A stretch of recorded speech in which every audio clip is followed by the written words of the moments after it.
clasificadas que la enfermedad arterial periférica en no diabéticos.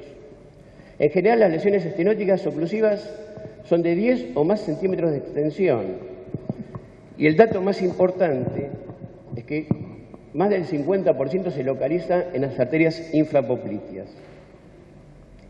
El 30% de los pacientes aproximadamente tiene lesiones oclusivas en los 3 troncos distales y solo un 50% tiene un vaso permeable hasta el pie. En general, estos pacientes tienen lesiones son multisegmentarias y en general bilaterales. ¿Cuál es la presentación clínica de la enfermedad arterial periférica?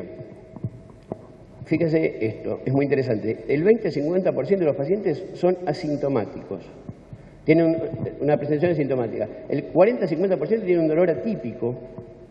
Solamente entre el 10 y el 30% de los pacientes tienen claudicación intermitente y la presentación clínica de isquemia crítica es aproximadamente del 1 al 2%.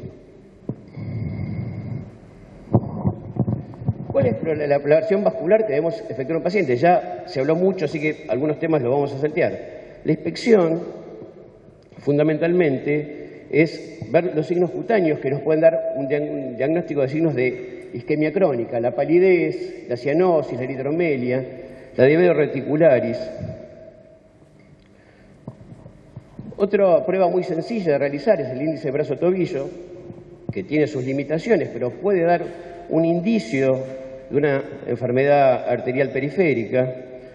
Eso fue definido por Yao y es un test hemodinámico objetivo y no invasivo, que esa es la mayor ventaja, que nos permite diagnosticar si hay arteriopatía periférica, cuantificar su severidad y valorar la evolución durante el seguimiento.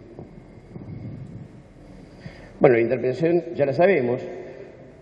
Pacientes que tienen un índice de brazo-tobillo mayor de 1,3, lo que indica una arteria incomprensible, digamos, es un índice que no nos sirve en este caso de este tipo de pacientes. Lo que sí debemos investigar en estos pacientes la enfermedad arterial concomitante, estudiar la aorta, las carótidas y las coronarias, porque son pacientes que en general tienen estas arterias afectadas. Se considera que entre el 0,9 y el 1,3 es normal, y menos del 0,9% hay indicios de arteriopatía periférica. Entre 0,5 y 0,9 la isquemia se considera moderada y menos del 0,5 la isquemia es crítica. Otro test muy simple que se puede realizar es el test de la cinta sin fin, el test de la caminata, que puede objetivar los síntomas de claudicación. Muchas veces los pacientes no llegan a tener claudicación porque en general hacen vida sedentaria. Entonces, la manera de poder objetivarlo es hacerlo caminar en una cinta sin fin, que se realiza a una velocidad de un promedio de 3,2 km por hora y con una inclinación angular de 15 grados, una pendiente de 15 grados. Sirve también después para poder monitorear la mejoría o no de los pacientes y nos permite a veces repetir el índice brazo-tobillo después del ejercicio, porque una caída mayor del 15% del índice de brazo-tobillo después del ejercicio es un signo de enfermedad arterial periférica. El estudio quizás más importante para la enfermedad arterial periférica es el ecodoppler arterial, por varias razones. Primero que es inocuo, no invasivo, es un excelente estudio para mensurar la patología arterial, nos permite analizar la morfología de la pared, por ejemplo, la presencia o no de placas. Nos permite medir las velocidades picos históricas en el segmento previo y posterior a la estenosis, así como también establecer el porcentaje de estenosis y el tipo de flujo arterial, si es monofásico, trifásico, etc. En general, se puede emplear como método para establecer la estrategia terapéutica frente a ese paciente. ¿Cuál es la desventaja del ecodoppler? La desventaja es que es un método operador dependiente y cuando nosotros no hacemos el ecodoppler y muchas veces pedimos el informe, el paciente, al ser operador independiente, si el operador no nos mide las velocidades de flujo, etcétera, o nos marca morfología pared, o el estudio que nos manda, digamos, no tiene fotos, quizás nosotros no podemos valorarlo. Por eso es un excelente medio y en excelentes manos nos da una información muy útil. Los otros medios complementarios que podemos utilizar para estudiar la enfermedad periférica son la angioresonancia, que es muy útil para el estudio de la enfermedad arterial periférica. Nos da una idea de localización y extensión de las lesiones y cuantificación de estenosis. Aporta imágenes tridimensionales y las limitaciones son quizás el alto costo, la imposibilidad de realizarla en pacientes con marcapasos e implantes protésicos. Y a veces tiende a sobreestimar las lesiones estenóticas. En pacientes que no puedan realizar una angioresonancia porque tienen un marcapaso, un cardiodefibrilador, una prótesis, etc., el otro método bueno de diagnóstico es la angioTAC, que detecta la enfermedad también en su extensión anatómica, detecta estenosis significativas y aporta información sobre el estado de la pared arterial. Es un poco más económica que la resonancia y la limitación fundamentalmente es que requiere la utilización de contrastes iodados y la exposición a la radiación, pero es un excelente método de diagnóstico. Por último tenemos la angiografía. Nosotros consideramos que la angiografía es un método que debe ser realizado en el paciente que uno va a indicar una revascularización. Digamos, para hacer diagnóstico topográfico con el ecodoppler, con la angioresonancia o la angioTAC, para nosotros es suficiente. Pero en los casos que quizás debamos indicar una revascularización directa o enviar al paciente a algún especialista que haga un procedimiento endovascular, nos aporta una detallada información de la anatomía arterial, es considerar el patrón de referencia para el estudio de la enfermedad vascular. ¿Y cuáles son las limitaciones? Digamos, la reacción al medio de contraste, la mortalidad, que es baja, pero existe un porcentaje de mortalidad de procedimiento en estudio angiográfico, las disecciones, los ateroembolismos, la insuficiencia renal y algunas complicaciones menores y no tan menores, digamos, directas de la punción, que son el hematoma, y a veces la aparición de pseudoneurismas, que pueden ser bastante complejos en el sitio de punción. Se recomienda el uso de la sustracción digital. ¿Por qué? Porque aumenta la resolución de la exploración y disminuye la necesidad de la aplicación de contraste. Aquí tenemos un pequeño cuadrito, digamos, una relación de que sería entre costo, sensibilidad y especificidad. Vemos que la mayoría de los métodos tienen buena sensibilidad y especificidad con respecto a la referencia, que es la angiografía. Sí, el costo está basado, decimos, en un valor, digamos, nominal en cuanto al costo. Por eso el ecodoppler consideramos que es el estudio ideal para decidir la conducta del paciente. Si es que es necesario pedir un estudio de mayor complejidad o la angiografía. ¿Cómo podemos clasificar la isquemia? Tenemos dos clasificaciones fundamentales, que son la de Fontaine y la de Rutherford, que se pueden, digamos, acoplar, porque, digamos, en algunas coinciden los estadios o las categorías. Tenemos el estadio 1 de Fontaine y el 0 de Rutherford, en la cual clínicamente el paciente se encuentra asintomático. En la clasificación, en el estadio A de Fontaine o 1 de Rutherford, la claudicación intermitente es leve. ¿Qué es una claudicación intermitente leve? Una claudicación mayor de 300-400 metros. El estadio 2B de Fontaine o 2 de Rutherford, la claudicación es moderada a severa. En el de Fontaine, el Rutherford la divide en dos subcategorías. La claudicación moderada es esa claudicación entre 150 y 300 metros, y la claudicación severa es aquella de menos de 150 metros. La categoría 4 es el dolor de reposo, el paciente que tiene un dolor de reposo que no cede o que necesita, digamos, cuando está acostado, adoptar una actitud antálgica, bajar las piernas para mejorar la circulación. Y el grado 4 es el grado más avanzado, donde hay úlceras que no cierran con el tratamiento, o gangrena y pérdida de... Perfecto. Y pérdida de tejidos. Digamos, el grado 5 de Rutherford, la pérdida de tejidos es menor de 1/3 de la pierna y en escala 6 es mayor. ¿Cómo tratamos la isquemia crónica? ¿O cómo la encuadramos, mejor dicho? El estadio 1 de Fontaine o 0 de Rutherford, digamos, indicamos al paciente pruebas no invasivas, índice brazo-tobillo, la prueba de la caminata y el ecodoppler. En general, estos pacientes, digamos, responden con medidas higiénico-dietéticas, digamos, por supuesto, ¿no? El control de la glucemia, no vamos a hablar de ese tema, digamos que ya han hablado expositores que saben mucho más que yo del tema. En estadio 2, digamos, hay que recurrir al laboratorio vascular, ecodoppler, angioresonancia, angiotomografía, medidas higiénico-dietéticas y el tratamiento farmacológico. La marcha programada es fundamental en estos pacientes. En estadios 3 y 4 de Fontaine o 4, 5 y 6 de Rutherford, el laboratorio vascular se impone, más estudios invasivos, y en estos casos graves, la reembolsación directa o endoluminal, y hoy muy utilizado también los procedimientos híbridos que combinan la cirugía directa con la cirugía endovascular.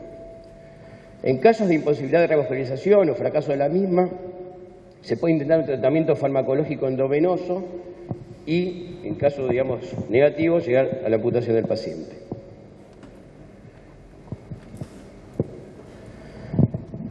¿Qué es la isquemia crítica? La isquemia crítica en los miembros es la manifestación clínica más grave de la isquemia crónica y se define como la presencia de dolor isquémico en reposo y la presencia de lesiones tróficas de la piel o gangrena con un índice de tobillo-brazo inferior al 0,5. Las lesiones no curan sin revascularización. Son pacientes graves. Vamos a hablar un poquito del tratamiento farmacológico de la enfermedad vascular. Primero, el tratamiento que se refiere a la prevención secundaria de eventos cardiovasculares. Como ya dijimos, la aparición de eventos cardiovasculares conexos, estenosis carotídea, eventos coronarios, ictus, etcétera, es muy importante. Por eso a estos pacientes conviene antiagregarlos con ácido acetilsalicílico, que si bien no tiene un efecto sobre la claudicación del paciente, disminuye aproximadamente en un 25% la aparición de eventos cardiovasculares. Y la dosis a emplear debe ser más o menos de 75 a 100 miligramos día. Otro antiagregante muy usado es el clopidogrel, que usamos fundamentalmente después de los procedimientos de revascularización o endovasculares como método antiagregante, que ha demostrado ser más potente que el ácido acetilsalicílico en la reducción de eventos cardiovasculares, pero tampoco mejora la claudicación, digamos. Y las estatinas, que se utilizan para disminuir los niveles de colesterol y por ende prevenir la aparición de eventos cardiovasculares asociados. ¿Cuáles son las drogas vasodilatadoras que usamos específicamente para mejorar la claudicación? Hay muchísimas drogas, pero yo voy a mencionar solamente las que tienen un efecto comprobado en la mejoría de la claudicación. La número 1 es el cilostazol, que es un inhibidor de la fosfodiesterasa 3 y actúa como antiagregante plaquetario y vasodilatador y aumenta la estancia de marcha. La dosis empleada se debe empezar con una dosis de 100 miligramos pero llegar a 200 miligramos día. Los efectos adversos que tienen son en general leves y aparecen en bajo porcentaje y consisten en cefalea, trastornos gastrointestinales y se debe dar con precaución en pacientes con insuficiencia hepática y renal. El otro medicamento que se utiliza es la pentoxifilina, aunque no está absolutamente demostrado que mejore la claudicación, pero generalmente nosotros también lo utilizamos, y aparte lo utilizamos en las úlceras varicosas, posee un efecto hemorreológico al reducir la concentración de fibrinógeno plasmático, favorece la deformidad eritrocitaria y leucocitaria y disminuye la agregabilidad. Ya como dijimos antes, no está fehacientemente demostrado que mejore la claudicación, tiene algunos efectos adversos gastrointestinales, a veces cefalea al principio de la toma, y la dosis habitual utilizada es de 800 a 1200 miligramos día. Vamos a hablar brevemente del tratamiento quirúrgico, que hoy en día prácticamente es muy escaso se usa muy poco en la patología, por lo que ya van a escuchar de la charla de los procedimientos endovasculares. Como ya dijimos, la enfermedad arterial periférica en los diabéticos es más frecuentemente infrapatelar, pero existen pacientes que tienen patología asociada suprarrotuliana. En algunos casos todavía podemos utilizar la cirugía directa en las grandes obstrucciones en el seno del Ehrlich, en bypass, en lesiones aortobifemorales, donde podemos utilizar la cirugía directa derivativa, que son los bypass anatómicos, que es el bypass aorto, uni o bifemoral, o en lesiones ilíacas extensas que no puedan ser pasibles de tratamiento endovascular, el bypass iliofemoral. En pacientes que tengan mal estado general tenemos a veces otras alternativas porque la cirugía de la refracción directa, los bypass aorto unio bifemorales, requieren de un paciente con bajo riesgo general. Entonces, en estos casos podemos utilizar los bypasses extraanatómicos, el axilofemoral o el femorofemoral, que a veces sirve para después, en un segundo plano, en una segunda etapa, como dijimos, los procedimientos híbridos, poder complementarlo con un procedimiento endovascular. Y el tratamiento endoluminal, por supuesto que van a hablar después, no voy a hablar yo de esto, fundamentalmente la angioplastia, la endoprótesis y otros procedimientos más. En el sector femoropopliteo, digamos, ¿cuáles son las únicas indicaciones? Bueno, en la cámara femoral, en una obstrucción de la arteria femoral profunda, todavía se puede utilizar la tromboendarterectomía o lo que se llama la profundoplastia. En el sector femoropopliteo, si está obstruida la femoral superficial, tiene lesiones extensas, no pasibles de tratamiento endovascular, el bypass femoropopliteo, que en lo posible debe ser utilizado con vena autóloga, pero, digamos, en el caso de poder utilizar prótesis porque la vena es mala o porque uno considera que el paciente la va a necesitar para una revascularización más distal, se puede utilizar prótesis de PTFE.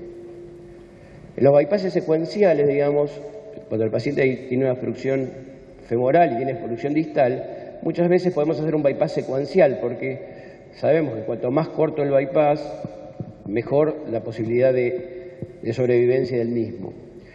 A veces tenemos pacientes que tienen una arteria poplitea aislada, podemos hacer un bypass secuencial a la poplitea y después un bypass a las arterias distales. Y las arterias distales, bueno, bypass con vena, por supuesto, que es el único procedimiento factible. Un breve cuadrito, en las lesiones grado 3 o 4 de Fontaine o 4, 5 y 6 de Rutherford, si la revascularización es exitosa y pero las lesiones son irreversibles, podemos proceder en estos casos a amputaciones menores, sean digitales o medio tarsiana, o en la imposibilidad de revascularización con lesiones irreversibles debemos lamentablemente llegar a las amputaciones mayores, que son la infracondilia y la suprapatelar. Angiosomas no vamos a hablar porque ya hoy hablaron excelentemente bien a la mañana del tema, así que solamente como un comentario decir, bueno, sabemos que hay 5 angiosomas en el pie y el tobillo, que muchas veces, y ahora el concepto de angiosoma nos tendrá a entender, porque muchas veces revascularizamos un paciente y la lesión no respondía, porque no podíamos revascularizar la arteria, digamos, que irrigaba ese angiosoma. Bueno, algunas imágenes, creo que eso es todo. Muchas gracias.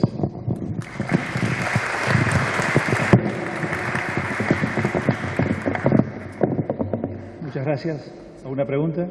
Sí, acá, doctor Igarzábal.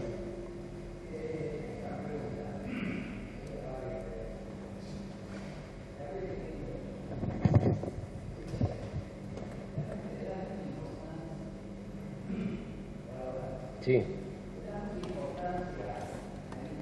No, cero importancia. Cero importancia, pero está tan difundido en la literatura y tanto se habla que uno no puede no mencionarlo, pero la verdad que no. Examen de pulso, ecodoppler. Por supuesto. Sí. No, hemos usado prostaglandinas en caso de intento de sabotaje isquemia física, el paciente no pasible de revascularización. Ah, perdón.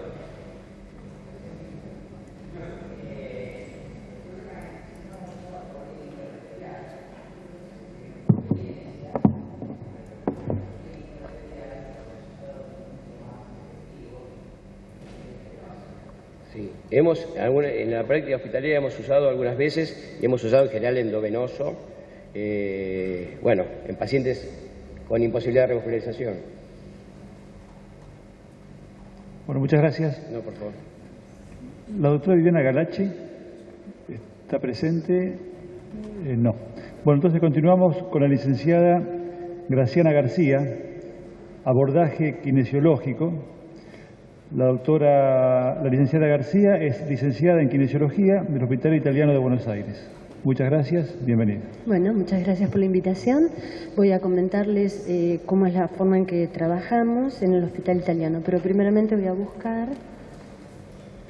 A ver, acá, esta, ahí está.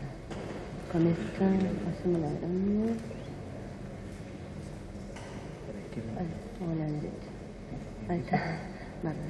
Bueno, muy bien. Como kinesióloga trabajo en el servicio del Hospital Italiano, en los consultorios externos, soy jefa de los consultorios, formo parte del equipo de unidad de pie diabético y miembro en riesgo y hacemos la especialidad también, junto con mi compañero Juan Ignacio Dursi, de todo lo que es la rehabilitación de tobillo y pie. Bueno, el abordaje que voy a describirles es lo que hacemos diariamente. Vemos a los pacientes 2 o 3 veces por semana y les voy a comentar cuál es el rol que tenemos como kinesiólogos en el trabajo del equipo interdisciplinario. Bueno, asistimos al paciente en la recuperación de sus funciones, maximizando los resultados. Utilizamos técnicas específicas y de ejercitación, pero priorizando fundamentalmente la prevención de lesiones. Contamos en el Hospital Italiano con la historia clínica electrónica, con lo cual esto nos permite a nosotros trabajar en continuo contacto con todos los miembros del equipo. Recibimos al paciente y al ingresar ya en la historia clínica podemos ver todas las evoluciones de todos los compañeros de trabajo. Tenemos en cuenta toda la evaluación médica, hacemos también una evaluación kinésica y a partir de ahí nos planteamos los objetivos, el plan de tratamiento, cómo desarrollarlo, cómo aplicarlo y fundamentalmente la estrella es la educación y la prevención. En cuanto a lo que es la evaluación, además de la anamnesis, hacemos mucho hincapié en observar las deformidades que pueda tener la estructura del pie. El rango de movilidad articular, no solamente del pie, del tobillo, sino de miembros inferiores, después les voy a comentar un poquito más, los patrones de sobrecarga que tiene el pie, los signos y los síntomas y la postura en general del paciente. Las alteraciones que tiene en la marcha, con o sin asistencia o con prótesis, y la actitud del paciente frente al tratamiento que le vamos a proponer. Los objetivos que vamos a plantearnos van a ser algunos a corto plazo y otros a largo plazo. Vamos a tratar de mantener y mejorar los rasgos articulares, prevenir las contracturas, las deformidades y tratar de mejorar el tono y el trofismo muscular. Ya sabemos que nos encontramos con músculos hipotónicos o muchas veces atrofia muscular. Un acondicionamiento general del paciente también es muy importante. Mejoramos la coordinación y el equilibrio, la reeducación de la marcha y hacemos, como antes les venía diciendo, mucho hincapié en el cuidado. ¿Cuáles son las técnicas que utilizamos? Hay una parte que es muy artesanal, que es la movilidad articular pasiva, activa asistida y activa, la elongación miofacial y después toda la parte de ejercitación, que incluye el fortalecimiento muscular, la propiocepción, el equilibrio, marcha y así sucesivamente en todo lo que el paciente pueda avanzar. Existe una importante relación entre las deformidades del pie y todas las alteraciones funcionales que pueden acarrear. Tenemos un pie con deformidades que nos va a llevar a una disminución de la movilidad articular y a un patrón anormal de la marcha. Este patrón anormal de la marcha va a traer más alteraciones biomecánicas en las presiones que hace el pie. Y este aumento de las presiones nos va a traer un problema también en lo que es las escoriaciones y también más deformaciones. Y así se va retroalimentando todo este proceso. Ya todos estuvieron presentes durante el día hablando de todos los factores de riesgo que traen que nos lleva al desarrollo de las úlceras. Este es un término que a mí siempre me interesó mucho, que es la sensibilidad protectora del pie. Y esto es algo que realmente vemos que los pacientes empiezan a perder rápidamente y esto nos trae muchas complicaciones. He estado viendo algunos artículos en este último tiempo y he separado que habla específicamente de los efectos del ejercicio en las diabetes neuropáticas. Este estudio toma en cuenta el trabajo aeróbico de baja exigencia y también un programa de elongación y de fortalecimiento muscular, pero con una carga física bastante controlada. Se hizo en Kansas con 17 sujetos y el trabajo se hizo 3 veces por semana y trabajaban alrededor de 1 hora y media, 2 horas cada vez. Y se encontró como conclusión que existía una mejoría significativa en los valores de dolor, con la escala EVA, en la sintomatología neuropática y también en la inervación cutánea, que aparentemente la pudieron observar a través de pequeñas muestras, biopsias de piel que hacían en cada uno de estos pacientes. Esto lo separo principalmente por el gran esmero que nuestro servicio pone en todo lo que es la ejercitación del paciente.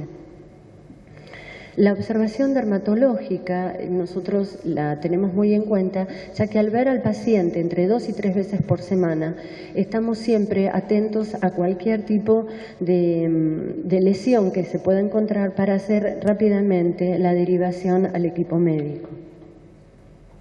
La valoración musculoesquelética es lo que le hablaba antes. Hacemos también mucha observación de la disminución de la fuerza y la hipertrofia muscular y también de las deformidades del pie, porque de esta manera tenemos que hacer más intensivo el trabajo de la fuerza muscular en miembros inferiores.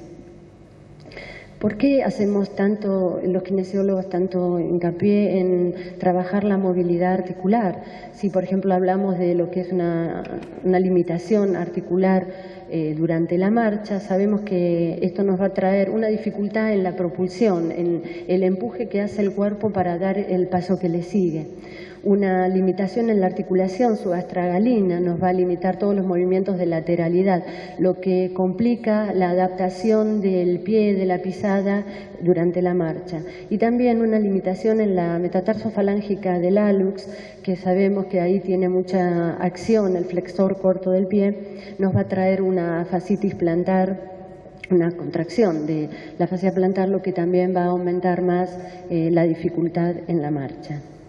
Además, los kinesiólogos y también, bueno, ustedes compartirán con nosotros esta idea de que una limitación articular en alguna parte del cuerpo, esta hipomovilidad, va a llevar a que otras partes, otras articulaciones del cuerpo tengan que hacer una hipermovilidad, generando de esta manera aumentos de dolores. Por eso tratamos de que el pie no pierda esta movilidad para poder cuidar las otras partes del cuerpo, como siempre la globalidad del ser humano, ¿no?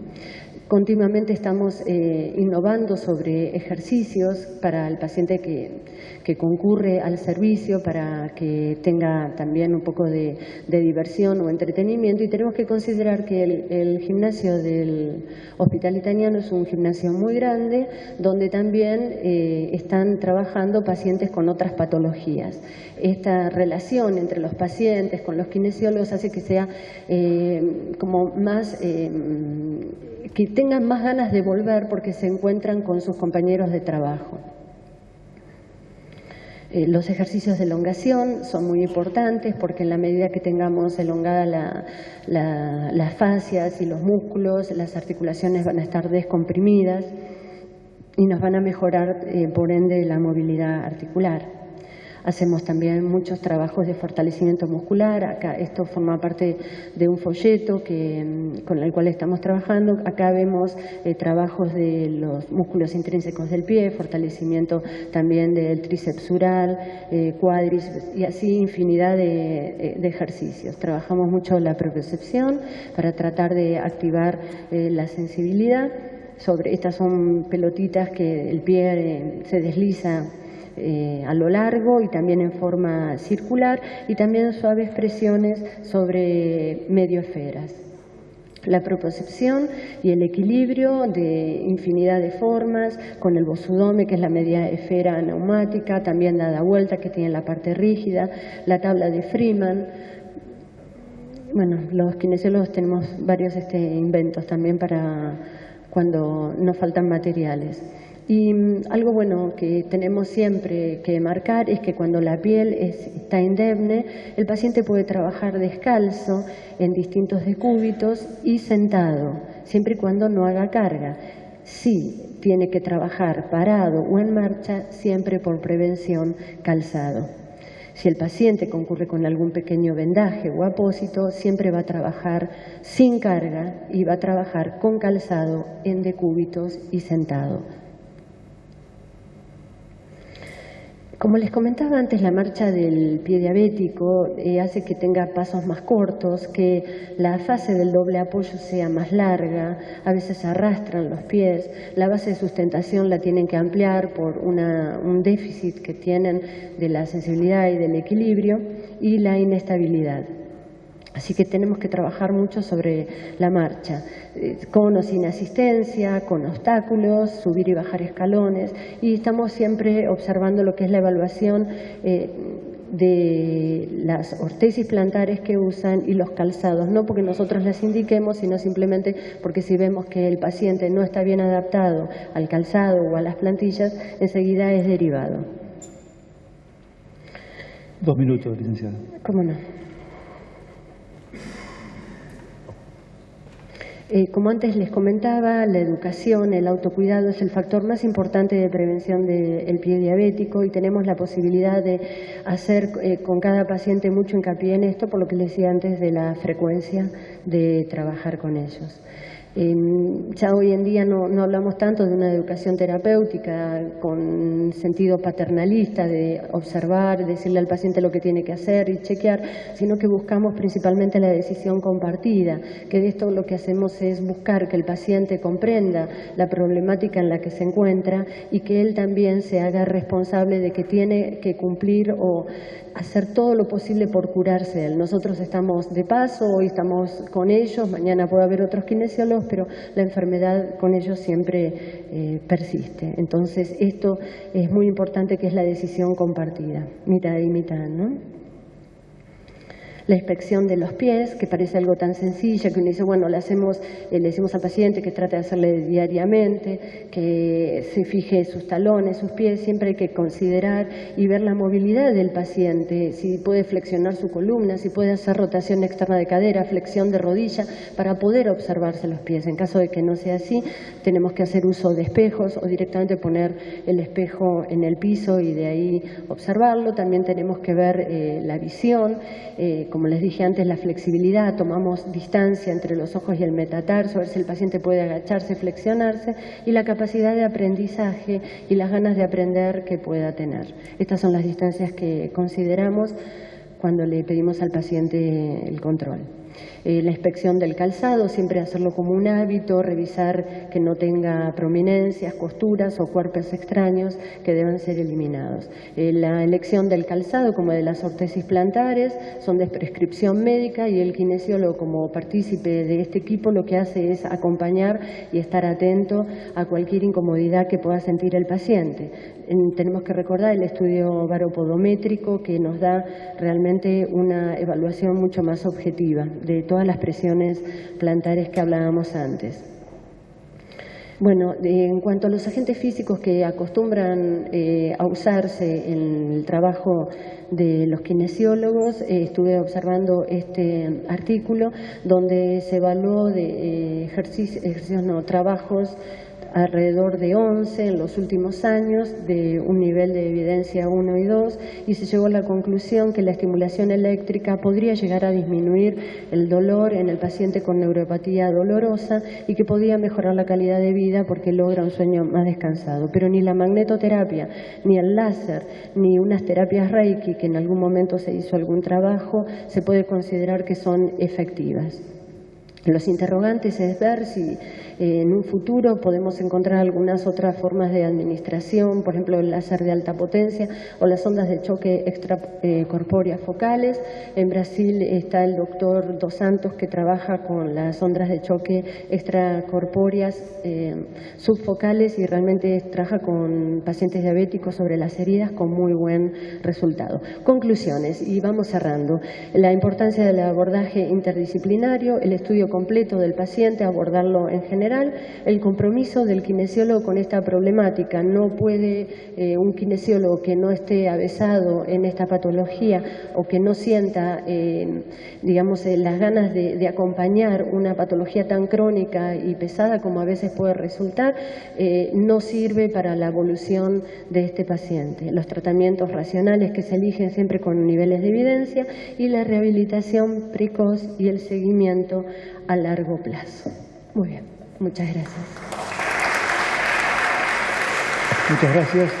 ¿Alguna pregunta del auditorio, por favor? Bueno, muchas gracias, licenciada. A continuación, el doctor Martín Ravelino nos va a hablar sobre el abordaje endovascular en pie diabético. El doctor es radiólogo vascular intervencionista,